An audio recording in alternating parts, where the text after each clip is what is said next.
Good. Doing great. Thank you for doing this. Now, you've got a lot of decisions to make, obviously, but one of the things you've got to figure out is how all these pieces fit together. You've got these four great veterans who are going to command minutes, and you've got all these young guys on the rise that you were happy to give minutes to last year. How do you sort it all out?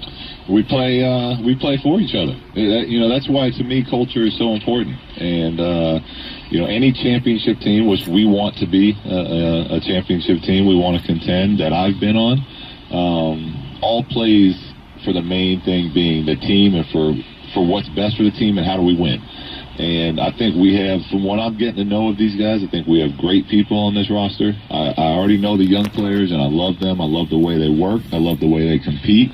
And from everything I can tell about these these older players, the vets, they're about that life too. And they came here for that. And it's going to be a lot of fun mixing and matching the different groups and getting to see who plays well together and what different small lineups. I mean, there's 3 or 4 just small lineups that we can try out and get to, and those are things as a coach I'm really excited. Yeah, in your head, how many lineups are there?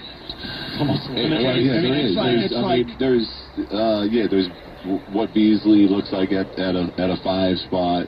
Kuzma, can he defend the big man yet? He got a lot stronger this off season. What it looks like if we did Brandon Ingram at the point for a while and just went 6'8" across the board. What you guys used to do at Golden State a little bit. We did, yeah. We'd have Andre run the point. Right. If we had Zoe and Rondo playing together with two of those point guards out there. So there's so many different possibilities. It's just, it takes time to feel that out and see what works best for us, but that's all exciting to me. You've seen this dynamic. Look, I haven't seen it yet, but one thing I hope doesn't change is the young guys last year were vocal. Kuzma, Hart, as he got more playing time, spoke up. Zoe leads a little bit out there. But now we know who the leader of the team is. You just got the best player in the world.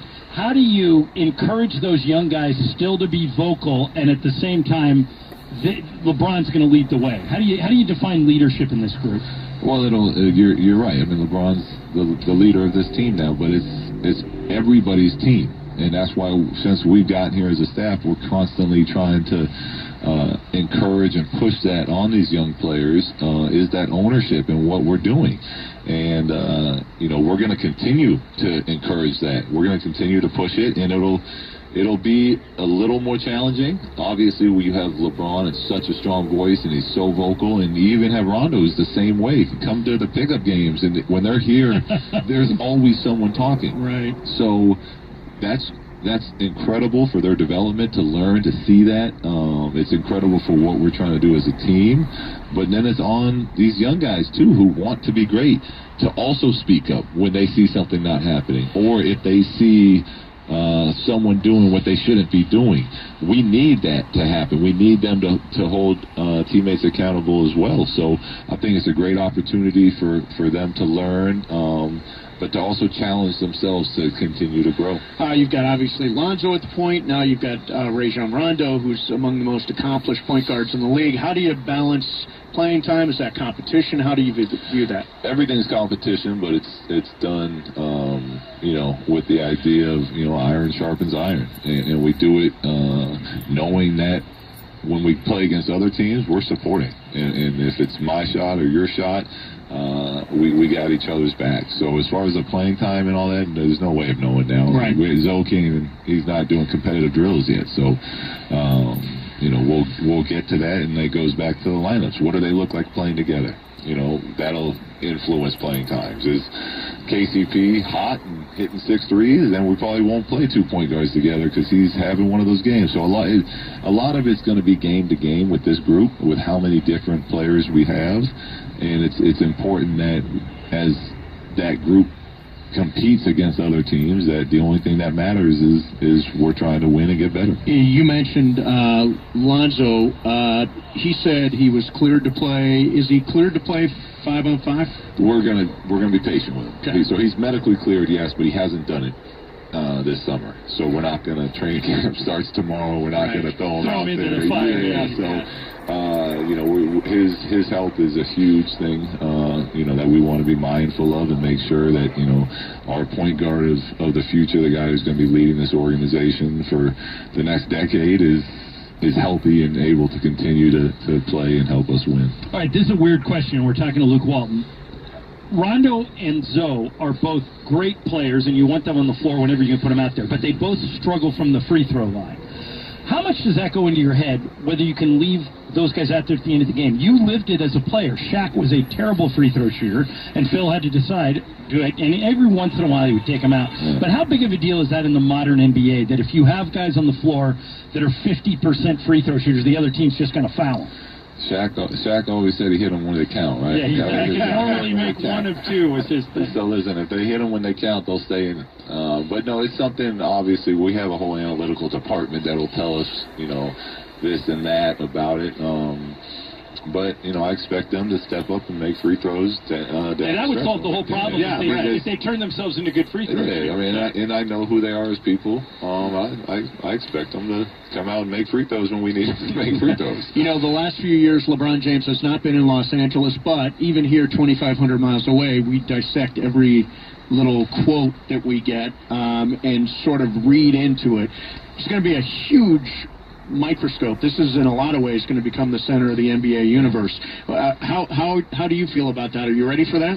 Yeah, we're ready for it. I think it's going to make our team grow closer together, because we know what the outside pressures and the outside expectations and the idea of if anything happens, if two of our players go at each other, which is what we're encouraging, it's what we want, that's going to do the media world. So we know that we have to be a very tight group this year, and we can't add any extra to that.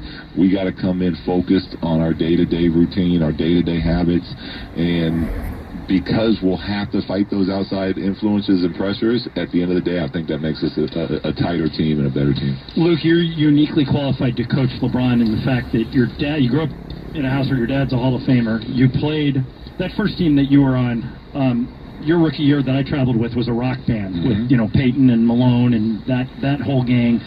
And then you saw Steve up at Golden State. You were on that staff where he was coaching 4 All-Stars all at once, or 3 at least while you were there. Now you have to coach LeBron. Get to. Okay. Now I get to coach. I'm glad you corrected me. Yes. But what's the key to doing that when you have an unbelievable, like you played with Kobe and Shaq was your teammate. Yeah. How do you coach a guy that's that good? Well, it's about having our standards, what we do as a team, and giving our team the best chance to win, preparation-wise, as a coaching staff. That's what we're here to do. And he's going to challenge us, as all superstars do. You talked about my dad.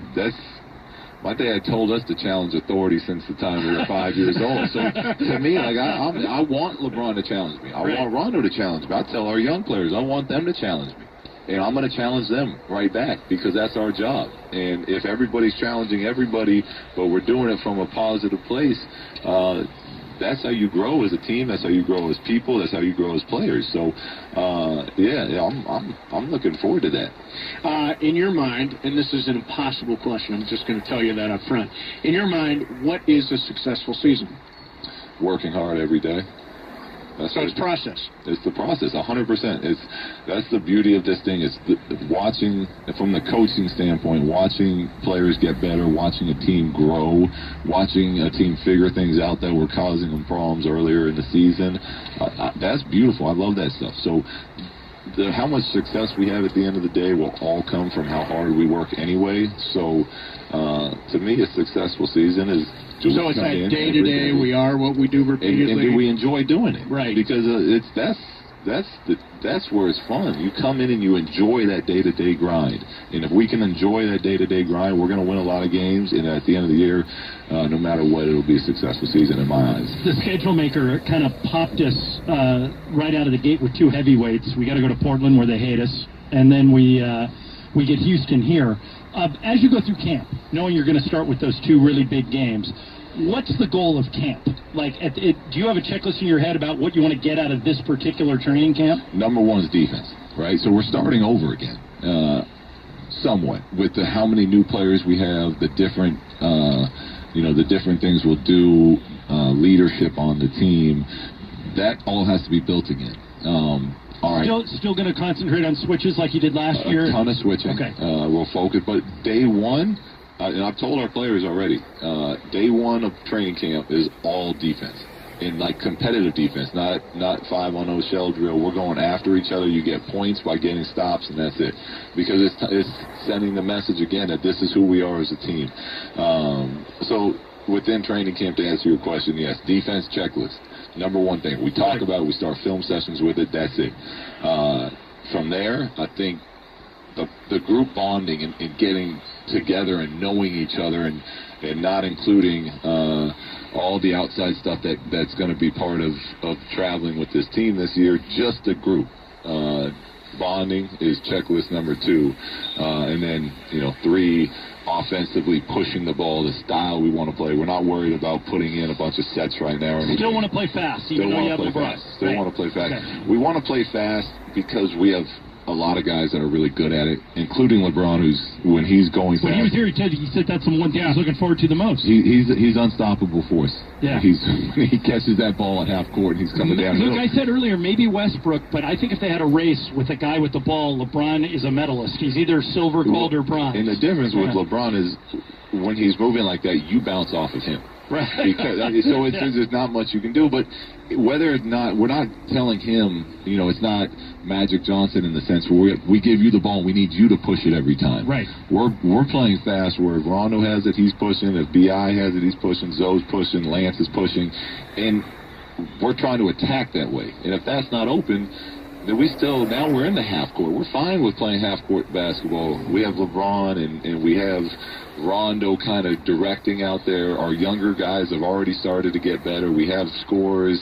We've added Beasley, guys like this. So it's combining those two. But initially, what we want to do, play fast. All right. Hey, Luke, thank you very much, friend. We appreciate it a lot. Appreciate it. Yep. Good to see you, man. John, looking forward to it. Luke Walton, head coach of the Lakers, live from Lakers Media Day. Oh, we're gonna keep talking.